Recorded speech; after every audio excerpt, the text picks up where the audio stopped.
मोहम्मद की हकीकत हमारा खुदा बता रहा है। जो भी आता लोग जमा होते वो पत्थर बोलने लगता नबी पाक सल्लल्लाहु अलैहि वसल्लम की शान के खिलाफ। माअज़ल्लाह हुजूर की गुस्ताखी कर रही थी, पत्थर की मूरत। सब आए। अब सहाबा जो थे ईमान वाले थे, इनके दिलों में भी ये बात आई, ऐसे कभी हालात आए तो नर्वस होने की जरूरत नहीं। सब डरे कि क्या पत्थर की मूरत बोल करके उनके अकीदों को मजबूत कर रही है। हुजूर के पास आए, कहा आका ऐसा ऐसा मामला आ गया है मक्का में, आपकी शान के खिलाफ पत्थर बात कर रहा है। हुजूर ने फरमाया चलो हम भी देखते हैं, चलो हम भी चलते हैं। हुजूर पाक सल्लल्लाहु ताला अलैहि वसल्लम अपने सहाबा के साथ आए। अरे बड़ा मजमा था, पत्थर बोल रहा हो तो कितने लोगों में वैसी न्यूज फैल जाए, और सब देखने के लिए आ गए, सब जमा हो गए। और उनकी तो ईद थी, हमारी तो ईद है। खुदा बोल रहा है, खुदा बोल रहा है, जिसकी इबादत करते थे वो बोल रहा है। अब हुजूर जब तशरीफ लाए तो बोलती बंद हो गई, अब नहीं बोल रहा था। हुजूर ने पूछा क्या बोल रहा था बताओ। अब वो बेचारे इधर से उधर उसको मना रहे हैं, बोलो जो सुबह से बोल रहे थे, बोलो जो सुबह से बोल रहे थे। हुजूर है, हुजूर पाक सल्लल्लाहु अलैहि वसल्लम सामने है, लेकिन वो पत्थर की मूर्ति बोल ही नहीं रही, नहीं बोल रही है। बहुत देर तक कोशिश किया, सहाबा खामोश खड़े थे, लेकिन बाकी लोगों ने कहा हम सब गवाही देते, हम सुने हैं ये आपके खिलाफ बोल रही थी। हुजूर पाक ने कहा अच्छा ठीक है, बोल रही थी ये मूरत। तो हुजूर ने उसको हाथ लगा कर कहा बोल लो जो बोल रही थी। पत्थर फिर बोल पड़ा, अशहदु अन्ना मुहम्मद रसूलुल्लाह, मैं गवाही देता हूं मोहम्मद अल्लाह के रसूल हैं। हुजूर पाक ने जब ये कहा यही बोल रही थी, तो सबकी बगलें झांकने लग गए, सब चेहरे उतर गए, और कुछ ने तो उसको गिरा भी दिया। सुबह से दोपहर तक खुदा था, अब नहीं है, हुजूर की शान में बोलने लग गया। पत्थर कैसे बोल सकता है, पत्थर कैसे बात कर सकता है। मेरे अजीजों ये क्या मौजज़ा था। अब मैं आपको बताऊं, हुजूर करम सल्लल्लाहु ताला अलैहि वसल्लम जब वहां से वापस लौटने लगे, सहाबा इकराम फरमाते हैं हम इसी ताज्जुब में थे कि क्या माजरा था। बीच रास्ते में हुजूर अकरम सल्लल्लाहु अलैहि वसल्लम खड़े हो गए, किसी से बातचीत करने लगे। एक साहब आए हुए थे जिनके तलवार में खून के कतरे टपक रहे थे। हुजूर पाक ने पूछा कहां से आ रहे हो। सुनो, वो कोई इंसान नहीं, वो जिन्नात सहाबी रसूल थे, हुजूर के आशिक थे। कहा या रसूल अल्लाह, ये पत्थर कुछ नहीं बोल रहा था, उसके अंदर घुस करके एक काफिर मुशरिक जिन्न बोल रहा था। जिन्नात में से एक गुस्ताख था आपका, वो दाखिल होकर बात कर रहा था और इनको पागल बना रहा था। और इसका चर्चा जब हम में मशहूर हुआ, लोगों ने, हमारे जिन्नात ने ये बताया हुजूर की शान में एक कुत्ता जाकर जिन्नात में से भौंक रहा है। आका मुझसे रहा ना गया, मैं उठा और तलवार लेकर आया, और जिस वक्त मैं पहुंचा तो देखा आप भी मजमे में आए हुए थे। आपके आने से पहले मैंने उसकी गर्दन मार दी, और जब आपने कहा बता कौन है, उस वक्त मैं बोला था अशहदु अन्ना मुहम्मद रसूलुल्लाह।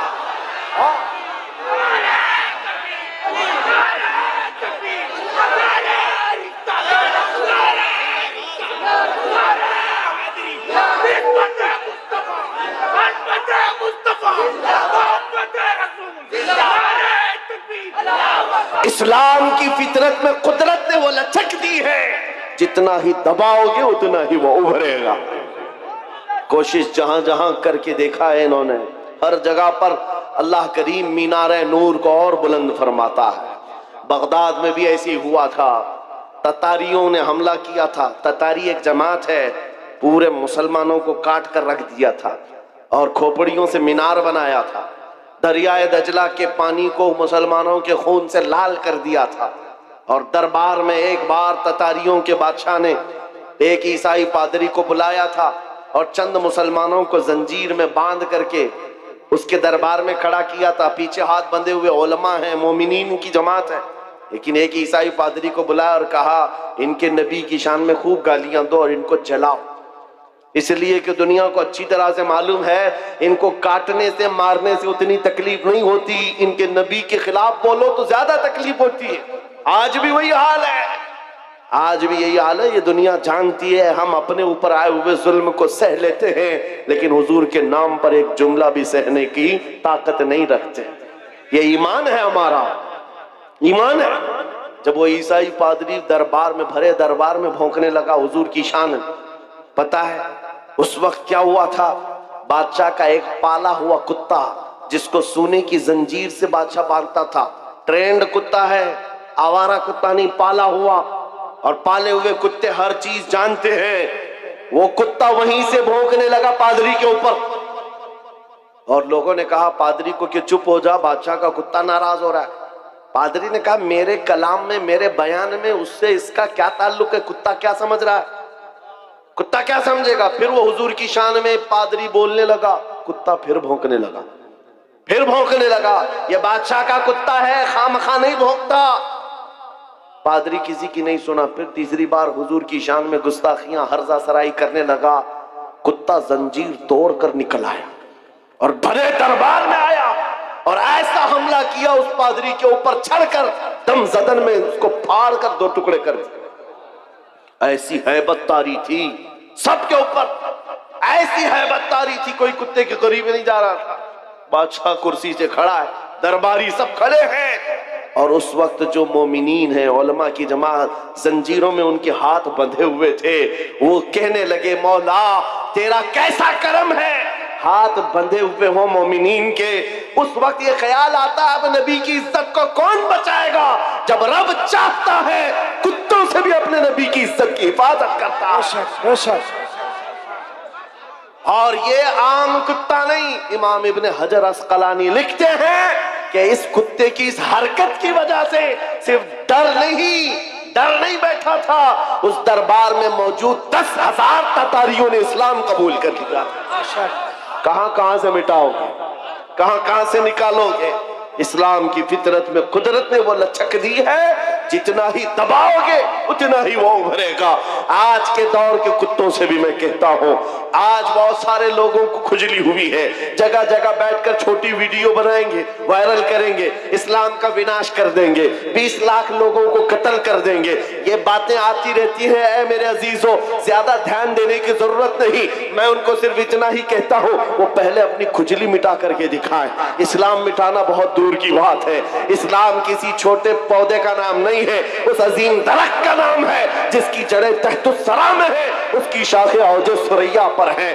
तुमसे बड़े बड़े भी आए और सड़े सड़े भी आए, चंगेज भी आया, हलाकू भी आया, पता न जाने कितने आए, जिनके डिक्टेटरशिप का हाल ये था 50 लाख लोगों के कातिल भी हमारे ऊपर हुकूमत करके चले गए, इस्लाम का बाल बाका भी नहीं कर सके। आज भी इस्लाम फल रहा है, फूल रहा है। और 5 साल की नशेड़ी हुकूमतें अगर ये सोच ले कि हम इस्लाम का खात्मा कर देंगे, विनाश कर देंगे, ऐसा कभी नहीं होगा। मेरा रब फरमाता है युरीदूना लियुत्बिउ नूरल्लाहि बिअफ़वाहिहिम व यअबल्लाहु इल्ला अन युतिम्मा नूरहु। लोग ये चाहते हैं अपने मुंह के फूंकों से इस्लाम का चिराग बुझा दे, अल्लाह अपने चिराग को मुकम्मल करके रहेगा। मैं ये कहता हूं, जमीन ऊपर जा सकती है, आसमान नीचे आ सकता है, मगर मेरे रब का फरमान झूठा नहीं हो सकता। अकीदा है कि नहीं तुम्हारा? हुजूर पाक सल्लल्लाहु ताला अलैहि वसल्लम के नाम पाक को अल्लाह ताला सलामत रखेगा। ये आज हमारा इम्तिहान है, हमें देखा जाएगा हम कितने हौसले वाले, हम कितने जज्बे वाले अपने नबी पाक के लिए। मेरे अजीजों, आज तो लोगों को बात करने में भी दिक्कत होने लग गई। सोचने लग गए अगर हुजूर पाक की अजमत और उनके नामूस पर बात करूं, कल को केस ना हो जाए, मुकदमे हो जाए, और फिर मुझे पता नहीं क्या क्या सजाएं होंगी। ऐ नौजवानों, इन सब मसाइल को क्यों सोचते हो? क्या तुमने बिलाल हबशी की तारीख नहीं पढ़ी है? उन कुफ्फार ने क्या नहीं किया था। एक ड्रम में, जो लोहे का ड्रम होता था, बिलाल हबशी को दिन भर उसमें डाल के रखते थे गर्मियों में, और ऊपर से ढक्कन बंद करके, ऐसे कि कोई सख्त से सख्त आदमी भी गल जाए गर्मी से। फिर शाम को निकालते, पूछते बता बिलाल तेरा खुदा कौन है? बिलाल हबशी कहते मेरा खुदा अल्लाह है, मेरा रसूल मोहम्मद है सल्लल्लाहु अलैहि वसल्लम। उनका अज़्म, उनका इस्तिक़लाल, उनकी जमी हुई ये ताकत चंद सालों की बात थी। कुफार मक्का का जुल्म तो सह लिया, लेकिन मेरे अजीजों, ये मॉब लिंचिंग हमेशा नहीं चलती। चंद दिनों तक जुल्म आम हो सकता है लेकिन कंटिन्यू नहीं। और बिलाल हबशी रज़ी अल्लाह ताला अन्हु ने इस्तिकामत का वो मजहर पेश किया था। फिर आपको पता है 6 हिजरी में जब मक्का फतह हुआ, हुजूर पाक सल्लल्लाहु अलैहि वसल्लम 10,000 सहाबा के साथ मक्का में आए थे और पहली नमाज हरम पाक में पढ़ी जा रही थी ऐलान के साथ। तो उस वक्त अल्लाह के नबी ने अजान देने के लिए काबे की छत पर बिलाल हबशी को चढ़ाया ताकि दुनिया ये देखे जिसको तुम गलियों में रस्सी डालकर खींचते थे, हुजूर के नाम पर जिसको तुम कोड़े मारते थे, हुजूर के नाम पर जिसको तुम सिल पर सुलाते थे, गरम रेत पर सुलाते थे, अंगारों में दहकाते थे, आज उस बिलाल को रब ताला ने काबे की छत पर पहुंचाया। नाम है मुस्तफा पर जो जख्म खाता है मौला उसको बुलंदियों पर ले जाता है। मेरे अजीजों, मिटेगा नहीं ये नाम। जो मिटाने आए वो मिट जाएंगे, मिट गए मिटते हैं मिट जाएंगे। आधा तेरे न मिटा है न मिटेगा कभी चर्चा तेरा। आपको पता है ना वो कहां गया? लखनऊ से निकला हुआ कुत्ता जिसने नाम बदल लिया था, अखबारों में देखा होगा, धर्म भी बदल लिया, कहा कि मेरा नाम आपसे ये है, मेरा धर्म भी ये है, कशका लगा लिया, धोती पहन लिया, लाल कपड़े पहन लिया, 6 महीने पंडितों के पीछे चाटते हुए घूमता रहा। और उसके बाद ये वो कौम है जो अपने कास्ट के अलावा दूसरी कास्ट को बर्दाश्त नहीं कर पाती, तुझे कहां से बर्दाश्त करती? किक मार करके निकाल दिया। और 6 महीने के बाद ये बेचारा धोबी का कुत्ता न घर का न घाट का, बीच में रह गया। दीन भी छूटा, घर भी छूटा, नाम भी गया और उधर भी नहीं अपनाया किसी ने। और आप जान बचाने की भीख मांगते हुए खड़ा हो गया कि मेरी जान की हिफाजत करो, मेरी जान की हिफाजत करो। ये जिल्लत, ये रुसवाई। मेरे इमाम ने, बरेली के ताजदार ने 100 साल पहले कहा था, या रसूल अल्लाह, जो तेरे दर से यार फिरते हैं दर बदर यूं ही खार फिरते हैं, दर बदर यूं ही खार फिरते हैं। तुमने ये सोचा था कि मीडिया के ये दलाल तुम्हें हॉट कुर्सी पर बिठाकर इज्जत देंगे? अरे 4 दिन तुम्हें ये हॉट टॉपिक पर बिठाकर डिस्कस तो कर लेंगे, तुम्हारी आओ भगत कर लेंगे, लेकिन इनके दिन भी कितने हैं, इनके दिन भी कितने हैं, मौसम के दिन हैं। इनका हाल भी वही है जो बैलगाड़ी के नीचे चलने वाले कुत्ते की तरह है। वो कुत्ता क्या सोचता है, पूरी गाड़ी मैं चला रहा हूं। ये सारी चीजों का हाल यही है। हुकूमत है तो इनको लगता है सब कुछ अपना है। अरे गाड़ी निकल जाएगी तब पता चलेगा कुत्ता अकेला है। ये बात याद रखो, उनकी इज्जत बटोरने के लिए, उनकी जी हुजूरी के लिए तुमने धर्म बदल लिया, दीन बदल लिया, नाम बदल लिया, इज्जत वहां ढूंढते रहे। अरे नादान, एक बार मेरे मुस्तफा का नाम लिया होता, एक बार हुजूर पाक को मोहब्बत से पुकारा होता, अल्लाह करीम पूरी कायनात के दिलों में तेरी मोहब्बत डाल देता। आज मैं एक दूर दराज का रहने वाला, लेकिन तुम्हारे यहां आता हूं तो ऐसा नहीं लगता कि अजनबी है। कोई अजनबीपन नहीं है। पहली मर्तबा अगर से सिल्लीगुड़ी में खड़ा होकर तुमसे बात कर रहा हूं, लेकिन ये हंसे हंसे मुस्कुराते चेहरे ये बता रहे हैं सदियों पुरानी हमारी मुलाकात है, हमारी पुरानी मुलाकात है। ये मोहब्बत तुम्हारे दिल में किसने डाली है? कौन है जो तुम्हें अजमत मेरे लिए रखा हुआ है? तुम आंखें उठाकर मुझे मोहब्बत से देखते हो, हकीकत है या नहीं? आने के लिए मोहब्बत के साथ लोग खड़े हैं मुसाफे में मोहब्बत के लिए। इसलिए नहीं है कि जुब्बा टोपी की इज्जत है, इसलिए नहीं है हुकूमत वक्त का कोई नुमाइंदा आया है, नहीं, बस बात सिर्फ इतनी है, जब तक बिके न थे तो कोई पूछता न था। या रसूल अल्लाह, तुमने खरीद कर हमें अनमोल कर दिया। या रसूल अल्लाह जिंदाबाद। आला हजरत, आला हजरत, ताजुश शरिया, ताजुश शरिया, ताजुश शरिया, ताजुश शरिया, ताजुश शरिया, ताजुश शरिया। आप तवज्जो से ये बात समझ के चलो। देखा है, उनकी बात करो, हर दिल पे राज करो। हुजूर की बात करो, इज्जत कमाना है, हुजूर के आशिक, हुजूर की वफादारी, उनके दरबार की नौकरी। अब जमाना जैसा भी आए, हर नौजवान ये अज़म करके उठेगा, ये वादा करके उठेगा इंशाअल्लाह। आज के जलसे में अहद करके उठेंगे ना इंशाअल्लाह।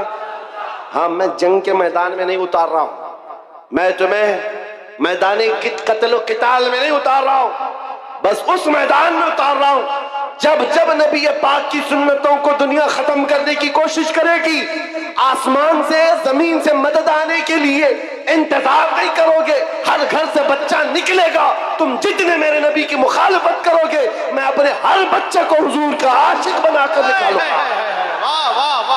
हर बच्चा हमारे घर के अंदर मोहम्मद नाम का होगा और हुजूर पाक की सुन्नतों पर चलने वाला होगा।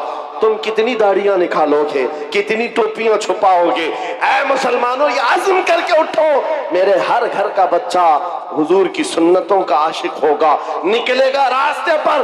दुनिया कल को पुकार कर कहेगी, अरे ये सिल्लीगुड़ी की गलियां नहीं नजर आती, यहाँ तो मदीने की गलियों की खुशबू आया करती। ये आज़म लेकर के उठोगे, वाह, ये आज़म लेकर उठोगे और फिर तुम्हारे अंदर ये जोश और जज्बा खुद आएगा। तुम्हें सलमान अजहरी बनने की जरूरत नहीं, ये बनाया जाता है। ये बनने की जरूरत नहीं है, बनाया जाता है। हुजूर पाक सल्लल्लाहु तआला अलैहि वसल्लम के दरबार की नौकरी जिसने ले ली, उसके दिल से दुनिया का खौफ निकलता है, वो दुनिया को नहीं देखता। इकबाल ने कहा है, तो आलम से करती है बेगाना दिल को, अजब चीज है लज्जत आशनाई। हुजूर पाक की मोहब्बत जिसके दिल में आ जाए, दोनों आलम की उसे परवाह नहीं है, कौन क्या कह रहा है, कौन क्या करने वाला है, इस बात की फिक्र नहीं। मैं यहाँ बंगाल की सरजमीन पर बैठे हुए हर नौजवान से सिर्फ इतना चाहता हूँ, अगर हुजूर की मोहब्बत में तुम नहीं खड़े होंगे तो कौन खड़ा होगा? हुजूर की अजमत के लिए तुम नहीं खड़े होंगे तो कौन खड़ा होगा? आज से ये अहद करेंगे ना, हुजूर ये पाक की मोहब्बत में हम तो गर्दन देने को तैयार है ना, जान उन पर निछावर करने को तैयार है कि नहीं? तो फिर हुजूर के नाम पर जान दे सकते हैं, तो कुछ बुराइयां और कुछ गुनाह क्यों नहीं छोड़ सकते? हुजूर के नाम पर जो गाने सुनने की आदत है, हम उससे तौबा करेंगे। जो फिल्मी गाने सुन करके सोते थे, जिसकी वजह से दिल में बुज़दिली आती है, निफाक आता है, गुनाहों की तरफ ले जाती है ये हरकतें। नौजवानों, तुम्हें जानबूझकर दुनिया इस नशे में डालती है, दिन भर गाने की धुन पर तुम नाचते कूदते रहो, तुम्हारे दिलों से अजमत निकल जाती है, खौफ बैठ जाता है। अब से ये अहद करके उठना, आज से जाऊंगा तो ये वादा करके जाता हूं, मैं सो जाऊं या मुस्तफा कहते कहते, खुले आंख सल्ले अला कहते कहते। जब तुम्हारी आदत बन जाएगी तो फिर दिल भी जवान रहेगा इंशाअल्लाह। 80 साल के भी हो जाओ, 90 साल के भी हो जाओ, हाथ पैर काम ना कर रहे हो, मगर मौला तुम्हारा रौब लाखों के दिलों पर डाल कर रखेगा। हुजूर के लिए अपना कुर्बान करो, वफादारी करो, और जितनी कोशिशें ये मिटाने की हो रही, कुछ नहीं होने वाला, कुछ नहीं होने वाला है। इस्लाम था, इस्लाम है, इस्लाम था, इस्लाम है, इस्लाम। हाँ, ये सुबह क़यामत तक इसको रहना है। हमारा और तुम्हारा इम्तिहान आया हुआ है। इस्लाम का कुछ नहीं होगा, कुरान का कुछ नहीं होगा, मेरे नबी पाक की अजमत का कुछ नहीं होगा। उनकी तारीफ बोलने वाले तारों से भी ज्यादा है, हुजूर की तारीफ करने वाले सितारों से ज्यादा हैं, और गुस्ताखी करने वाले उंगलियों पे गिने जा सकते हैं। और बस उनकी तादाद इतनी है, हर जमाने में रहे हैं, और उसके बाद फिर ऐसे खो जाते हैं, किसी अखबार के कोने में भी उनका नाम नहीं मिलता, कहीं नहीं मिलता। आज वो दिल्ली में बैठकर गाजियाबाद में डासना का वो पाखंडी भौंकता था, कुछ नौजवानों को तो पता होगा, लेकिन आने वाली नस्ल को पूछना इनको पता भी नहीं रहेगा, इनको पता भी नहीं रहेगा। लेकिन आने वाले बच्चों को पूछना, ये किसने कहा है मुस्तफा जाने रहमत पे लाखों सलाम, हर बच्चा कहेगा बरेली के इमाम ने कहा। नारे तकबीर, नारे रिसालत, मसलके आला हज़रत, सलाम की तारीफ करने वालों को अल्लाह ताला खत्म नहीं करता। हस्सान बिन साबित आज भी लोगों के दिलों में जिंदा है, जो हुजूर की तारीफ करते थे वह जिंदा हैं। शरफुद्दीन बूसीरी जिन्होंने कहा था, मौला या सल्ली व सल्लिम दाइमन अबदा अला हबीबिका खैरिल खल्क़ि कुल्लिहिम, आज भी उनका कसीदा जिंदा है कि नहीं है? उनका कसीदा पढ़ा जाता है कि नहीं पढ़ा जाता? शरफुद्दीन बूसीरी का कसीदा याद है लोगों को। सादी शिराजी ने कहा था, बलगल उला बि कमालिही कशफत दुजा बि जमालिही हसनत जमीउ खिसालिही सल्लू अलैहि व आलिही। आज भी ये जुमले मशहूर हैं, लोगों को याद हैं। अबू जहल क्या भोंकता था किसी को याद नहीं, उतबा शैबा क्या बोलते थे किसी को याद नहीं, ये दिल्ली लखनऊ के कुत्ते क्या भौंकते हैं आज क्या कल भी किसी को याद नहीं रहेगा। कल आने वाली नस्लों को अगर कोई बात याद रहेगी, ये याद रहेगी, सरवर कहो कि मालिको मौला कहो तुझे, बागे खलील का गुले ज़ैबा कहो तुझे, अल्लाह रे तेरे जिस्म मुनव्वर की ताबिशे, ऐ जाने जाम जाने तजल्ला कहो तुझे, तेरे तो वस्फ़ ऐबे तनाही से है बरी, हैरान हूँ मेरे शाह मैं क्या क्या कहूँ तुझे। लेकिन रज़ा ने खत्म सुखन इस पे कर दिया, खालिक का बंदा खल्क का आका कहूँ तुझे। हो सकता है यहाँ बैठे हुए सारे लोग नात खानी नहीं करते होंगे, सब नात नहीं पढ़ते होंगे, चंद लोग ही हैं जो नात पढ़ते हैं। उसके बावजूद 100% गारंटी के साथ मैं ये कह रहा हूं, तवज्जो, बहुत बड़ी बात कर रहा हूं, बहुत बड़ी बात मैं अपने हर मजमे में ये कहता हूं और नापता भी हूं, गारंटी के साथ कह रहा हूं। बच्चों को हमारी गुस्ताखियां याद नहीं रहेंगी, हुजूर की तारीफ याद रहेगी। अभी एक जुमला मैं आधा बोलूं, आधा ये खुद ही कंप्लीट करेंगे, ये मुझे यकीन है, यकीन है अल्लाह की जात से।